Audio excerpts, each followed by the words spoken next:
Forest प्लॉटचा प्रश्न आहे, महागाईचा प्रश्न आहे, पेट्रोल डिझेलचा प्रश्न आहे आणि काही गुन्हे नोंद होतात, त्या गुन्ह्यांच्या बद्दल सुद्धा आम्ही चर्चा केलेली आहे।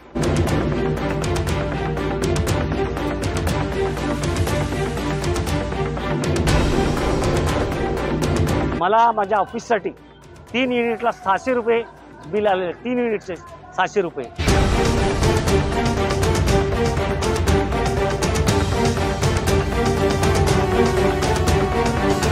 माझ्या युनियनमध्ये असलेले अनेक कारखाने बंद झाले, जे रोजगार जातो, रोजगार नवीन काही निर्माण होत नाहीये आणि बेरोजगारी वाढलेली आहे। सरकार म्हणतो आम्ही 80 कोटी लोकांना धान्य देतो।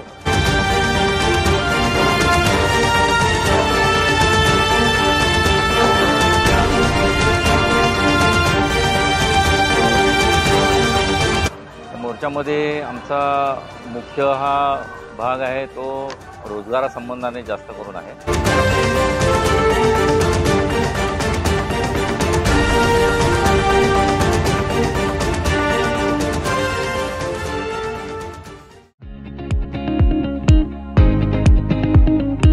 भिवंडी का एक मशहूर और जाना माना सुपर स्टोर वैरायटी सुपर बाजार है, जहां आपको खाने पीने और किचन प्रोडक्ट्स के अलावा दूसरे कई जरूरी सामान भी कम रेट में मिलेंगे। हर संडे यहाँ पर सेल भी होती है, जिसका फायदा उठा सकते हैं। वैरायटी सुपर बाजार की 3 ब्रांचेस हैं, मंडई, तीनबत्ती और खरक रोड। विजिट जरूर करें।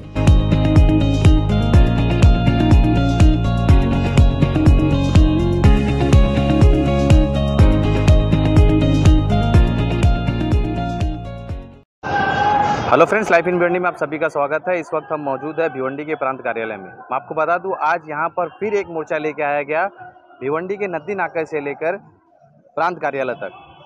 हमने जब यहां आकर देखा तो आज भी प्रांत अधिकारी अपनी सीट पर मौजूद नहीं थे। इस मोर्चे में शामिल होने वाले लोग थे वो खेती करने वाले थे और ईटा भट्टी पे जो लोग काम करते हैं वो लोग थे, और इन्होंने प्रांत कार्यालय में ज्ञापन देते हुए अपनी क्या मांगनी करी है, आइए उनकी जुबानी सुनते हैं।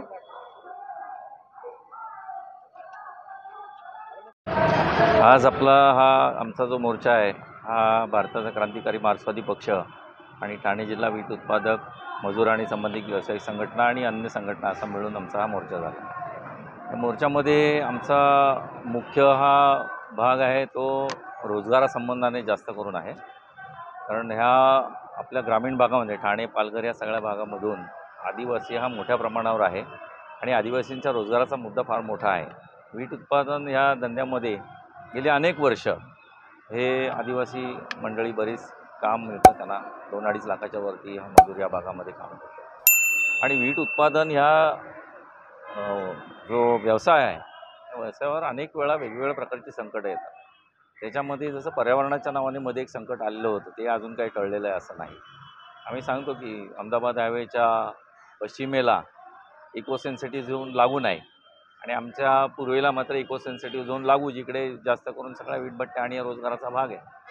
आणि जिथे आपण सांगतो की मल्टीनॅशनल्स किंवा कॉर्पोरेट्स यांचे जे प्रोजेक्ट जात आहेत त्यांना सगळ्या परवानग्या दिल्या जातात आणि आमच्या इथल्या मतलब जे आहे त्याला टाळे मारलं जातं किंवा त्याच्यावरती संकट आणली जातात, जे आहे तो धंदा बुडीत काढायचा अशा पद्धतीचं दिसतं आहे। आज आपला रोजगाराचा मुद्दा ज्या पद्धतीनं आदिवासींचा फॉरेस्ट प्लॉटच्या संबंधाने पण आहे, त्याच पद्धतीनं जो वीट उत्पादक आणि संबंधित व्यावसायिक पण आहेत, केवळ वीट उत्पादक नाही, त्याच्यामध्ये मग तूसवाले असतील, कोळसावाले असतील, ट्रक ड्रायव्हर असतील, वेगवेगळ्या वाहतूक करणारे असतील किंवा जो शेतकरी किंवा ज्याच्या जमिनीतून आपण माती घेतो तो असेल, असा सगळा मोठा व्यवसाय या भागामध्ये आहे। तो सगळा ह्या वीट उत्पादक या संपूर्ण धंद्यावरती जगणारा हा भाग आहे आणि अशा वेळेला हे या धंद्यावर ज्या पद्धतीने एक संकट आणण्याचा प्रयत्न चालतो की वेठबिगारीच्या नावानं इथे ह्या जिल्ह्यामध्ये आता काही 1-2 महिन्यामध्ये काही जणांवरती केसेस दाखल करण्यात आल्या। आता ज्यांनी कोणी या पद्धतीचं काम केलं असेल त्याचं आम्ही समर्थन करणार नाही, पण आम्ही सांगतो की लाल बावटा म्हणून गेली जवळजवळ 50 वर्ष आम्ही या सगळ्या भागामध्ये काम करतो आहे। 1945ला ज्या वेळेला इथे वेठबिगारी गोदावरी पडळकरांनी घालवली, त्याच्यानंतर वेठबिगारी ह्या जिल्ह्यामध्ये वेठबिगारी म्हणून आहे असं आमचं काही मत नाही आहे। गरिबी आहे, दारिद्र्य आहे, बरोबर आहे, कुपोषण आहे, पण स्वातंत्र्यानंतर हे कुपोषण जाणं आणि या पद्धतीने जे सरकारनं करायला पाहिजे त्याच्यामुळे ते होत नाही, त्या पॉलिसीचा मॅटर आहे। गेली 75 वर्ष झाली तरी तो तसाच पेंडिंग आहे. आणि म्हणून मग हा जो रोजगार आहे, या रोजगारावर पण कुठेतरी गदा आणायची, वेठबिगारीसारखं काहीतरी खोटं नाटक करायचं, आदिवासी विरुद्ध बिगर आदिवासी असं काहीतरी भांडण लावण्याचा प्रयत्न करायचा, अशा पद्धतीच्या गोष्टी ह्या आपल्या भागामध्ये होऊ नयेत असं आमचं स्पष्ट म्हणणं आहे. आम्ही ज्या संघटनेचे सगळे जे मेंबर आहोत, उत्पादक असतील, बाकीचे असतील, हे अत्यंत गुण्यागोविंदानं या पद्धतीनं काम चालतं. तुटफूट गोष्टी असल्या तरी वैयक्तिक पातळीवर असतात, अगदी वेठबिगारी या पद्धतीनं काही त्या नसतात. आणि म्हणून कसं आहे की या पद्धतीचं जर आपल्या जिल्ह्यामध्ये वातावरण जर दूषित होणार असेल तर ते चुकीचं आहे आणि शासनाने त्याच्यामध्ये लक्ष घालावं. अशी काही गोष्ट जर झाली तर त्यामुळे शासनाची समिती किंवा शासनानं नेमून त्याच्यावरती न्याय करावा. परस्पर कोणीतरी न्याय हातात कायदा घेऊन करू नये असं आमचं मागणी आहे. आणि अशा अन्य मागण्या चौघांनी मांडल्याच आहेत त्या पद्धतीच्या. धन्यवाद. तिथे म्हणजे समोर मांडल्या त्याबद्दल आपण काय सांगताय, काय काय आपले विषय होते त्याच्यामध्ये? पहिला जो मुद्दा होता, आज आम्ही भारताचा क्रांतिकारी मार्क्सवादी पक्ष आणि ठाणे जिल्हा वीट उत्पादक मजूर संघटनेच्या वतीनं हा मोर्चा काढलेला आहे. आणि त्या मोर्चाच्या मार्फत आम्ही मालक आणि मजूर यांची एकता दाखवण्याचा प्रयत्न केलेला आहे. त्याचप्रमाणे फारसपाटचा प्रश्न आहे, महागाईचा प्रश्न आहे, पेट्रोल डिझेलचा प्रश्न आहे आणि काही गुन्हे नोंद होतात त्या गुन्ह्यांच्याबद्दलसुद्धा आम्ही चर्चा केलेली आहे.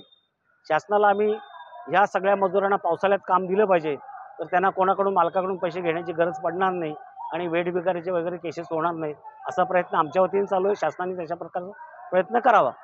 त्या मागण्यामध्ये पिण्याच्या पाण्याचा प्रश्न आहे, पेट्रोल डिझेल गॅस याच्या किमती वाढल्या, त्याच्यामुळे महागाई वाढते आणि त्याच्यामुळे पेट्रोल डिझेलच्या किमती कमी कराव्यात.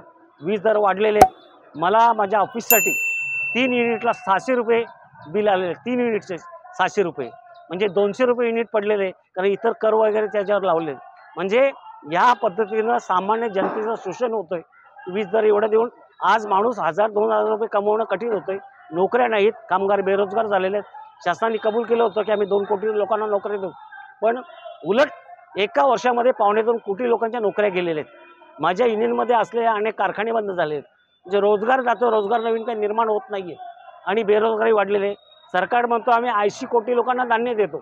याचा अर्थ आज आपल्या देशामध्ये 80 कोटी लोक बेरोजगार आहेत किंवा अर्धपोटी आहेत आणि म्हणून त्यांना ते पुरवावं लागतं. तर शासन म्हणतं की आम्ही एवढ्या लोकांना वर आणलेले, पण माझं म्हणणं आहे की एवढ्या लोकांना खाली घातलेले आणि त्याच्यामुळं धान्य पुरवावं लागतं. त्याचबरोबर शेतकऱ्यांचे प्रश्न, स्वामीनाथन आयोगाची शिफारस आहे ती शासनाने लागू करावी आणि शेतकऱ्यांना झीडपट भाव दिले पाहिजे. कारण जो शेतकरी आम्हाला जगवतो त्या शेतकऱ्याच्या जीवावर आम्ही जगतो, तोच जर उपाशी मेला तर पूर्ण देशाची परिस्थिती वाईट होईल. त्याच्याकरता शेतकऱ्याला योग्य भाव दिले पाहिजे, झीडपट भाव दिले पाहिजे आणि मजुरांना त्याचा रोजगार व्यवस्थित मिळाला पाहिजे. याच्याकरता आमचे प्रयत्न आहेत. वीटभट्टी मालक जरी मजुरी कमी देत असतील तरी पण ते चुकीचे आहे, पण आमच्या संघटनेच्या मध्ये जे मालक आहेत ते किमान वेतनापेक्षा जास्त मजुरी देतात हे मी निश्चित आपल्याला इथे सांगू शकतो. आणि त्याच्याकरता शासनाने जे निवेदन दिले त्या निवेदनामध्ये आम्ही ज्या मागण्या केल्या आहेत त्या मागण्या सगळ्या तिथे तुमच्यासमोर मांडल्या आहेत. येत्या कालामध्ये जर त्या मागण्या मंजूर नाही झाल्या तर पुन्हा असं रस्त्यावर उतरावं लागेल. एवढंच मी आजच्या आपल्या याच्या चॅनलवर सांगतो आणि आपल्या चॅनलला पुन्हा एकदा धन्यवाद देतो.